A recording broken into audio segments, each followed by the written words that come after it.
Hi Jessica, hi everybody at Momentum Fest. My name is Bridget Erickson. I'm here in Lakewood, Colorado. I'm a ski instructor here in Colorado. I teach at a Pilates studio here in Lakewood. I teach at a gym and studio in Denver. And I'm in my own private studio here in my home in Lakewood. And today I'm going to be taking you through a little quick 10-minute foam roller progression that I'd like to teach for you guys at Momentum Fest. And so we're going to start with our foam roller lengthwise, and I've got some light, I have 3-pound hand weights, but this could be done with 1 or 2s, heavier if we want that. And so we're going to tell people we're going to come onto our foam roller, and we're going to have our tailbone on the end, and we're going to lay all the way down on the roller so that your head and your neck are supported by the foam roller. We want people's feet a little bit wider than hip width distance apart, and we want them parallel. And then we're going to have everybody grab their hand weights. And we're going to start with our hands facing forward and do a chest press. So bending the elbows to the side, exhale as you extend the arms up until the weights touch. And I'm going to go ahead and just let people use whatever breath pattern works for them. You can either inhale as you come up and exhale down, or you can exhale on the way up and inhale down. And I'm just going to have people do around 10, maybe more of these. I want to make sure that they start to feel their chest. We can do pulses here if we want to do that. But the idea here is that near the end of our series, we're going to have people bring their elbows down close to the ground. So right here, I'm going to hold my stretch, stretching through the chest. In between, my shoulder blades are kind of wrapping around the roller, stretching my pecs and my shoulders. And then we're going to exhale back up. This time, my hands are going to face into each other, and I'm going to go into a bent arm fly.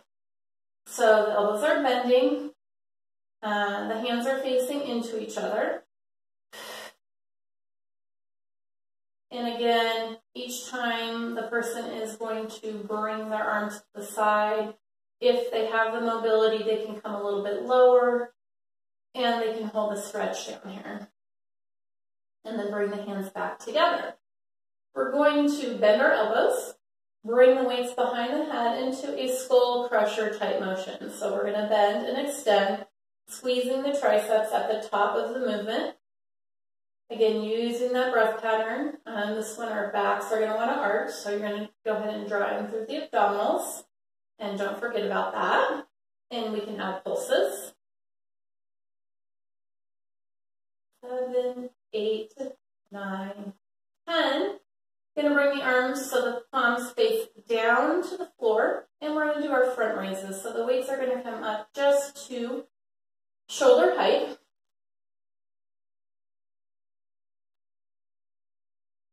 And again, if anybody has shoulder issues, they can just drop the weights. This can be done without weights, obviously, or a lighter weight. They can take a couple different sizes if they want. Okay, and then we're going to go into a side raise. The palms face into the hips, and we go out to the side. And I actually do have a shoulder injury, so I am not going out very far, and my arms are kind of bent. And I would let people know that. If there's any pain, they're going to just go lighter or skip the exercise and go back to a different one that worked for them. And I'm just checking in with my back and my hips and my pelvis to make sure everything is stabilizing. Okay, I'm going to set my weights down by my side. And I'm going to just do the next series without the weights, but this could still be done with the weights. The arms come behind the head and then up to the shoulder height. Okay, so we're just going back now to open up through the shoulders. These series that we're doing right now is a really great series for people who have shoulder issues and tightness in the neck and the shoulders. It's going to help them release that. We can alternate one arm back and one arm down. And I actually do use this a lot. I'm also a personal trainer. I use this with people in personal training. There's usually foam rollers around and hand weights.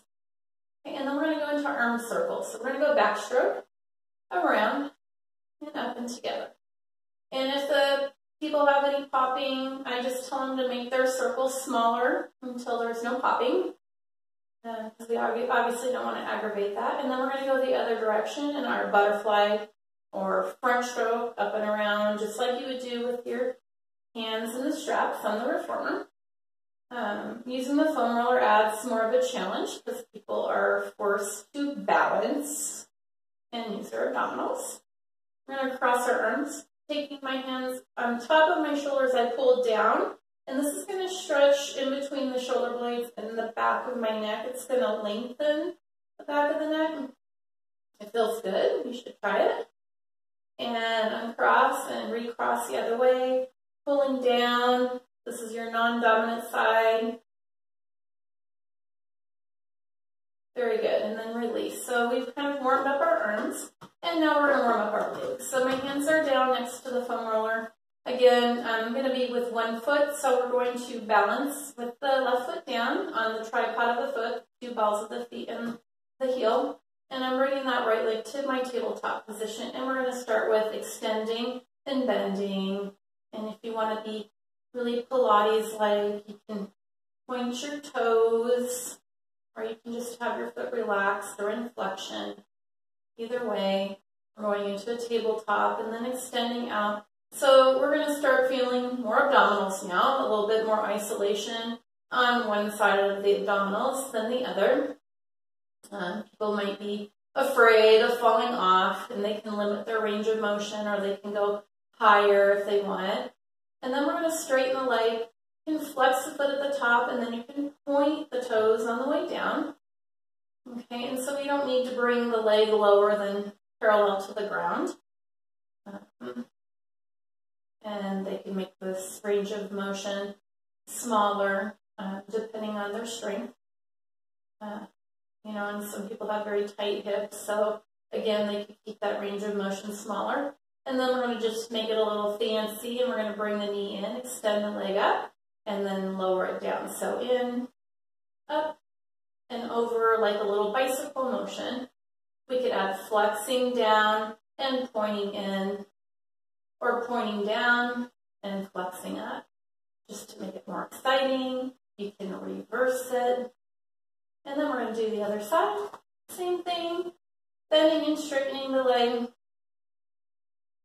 And I am not as strong on this side. I can feel I'm more wobbly, so everybody's going to have a stronger side most likely. The challenge for me here is keeping that hip on the right side stable. Most people have a stronger standing leg, and I work with that a lot on in my ski fitness workout that I'm interested in working with you guys on doing. And then we're going to straighten and lower, lift and lower. And you can check out also my website, www.pilatesforskiers.co, and you can read a little bit more about me on there. My new book just came out a few weeks ago, which I'm super excited about. And then bend the knee in, lift, and then lower down. I've been a ski instructor in Colorado here for 25 years. I just retired last year. Hoping to go to the resorts to share and work with the ski instructors and the coaches, teaching them Pilates and sharing the love. Very good, and we'll make that our last one and put the foot down. And I am going to just do some crunches from here.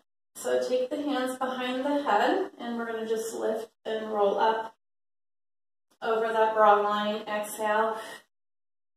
And so I just kind of like to finish with this lengthwise on the roller, because when we lift, it really presses that lower back down, and they get that feeling of really having the support of the roller, the length of their spine. It feels good. So we don't do a lot. We just do about 10. And then we're going to come down.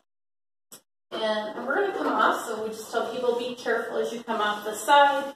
And we're going to move the weights to the side. And I'm going to throw in my foam roller sideways now. And so now we're going to just work on a little bit of extension. So the foam roller is going to go to the bottom, almost center bottom of the shoulder blades. The hands are going to come behind the head. Knees are bent, feet are flat. And we're going to come into a crunch here. So drawing in from the abdominals here. And then we go into a little extension, not much. And then exhale, lift.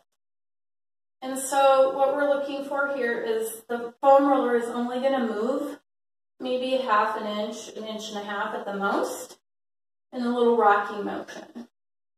Okay, and then we can open it up a little wider. We can go a little further. It feels so good for everybody who has tight necks and upper backs from working on the computer all the time.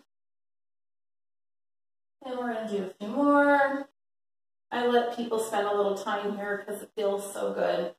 And then we're going to have it so that we're about parallel to the ground with the arms. We're going to do a side bend. Okay? So bringing the elbow over to the side. A lot of people are going to try to rotate or do like their little bicycle crunch.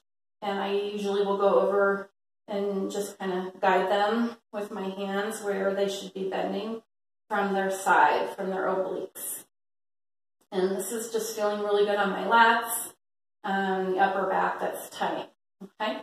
And I know we're probably almost done with our time, so I'm going to have them roll from here. Okay, so just a little, as we come in, we kind of crunch. I come up on my heels. I lower my glutes, and then as I come in with the roller, I come back in my extension, and I really feel a nice stretch in the quads as the knees go over the feet. That feels great.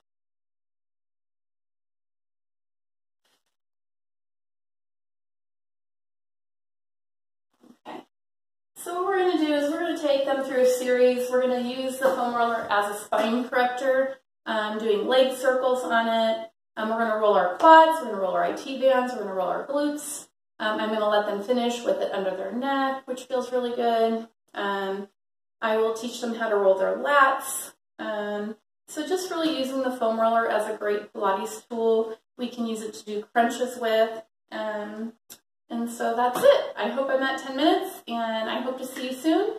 Have a great day. Thank you.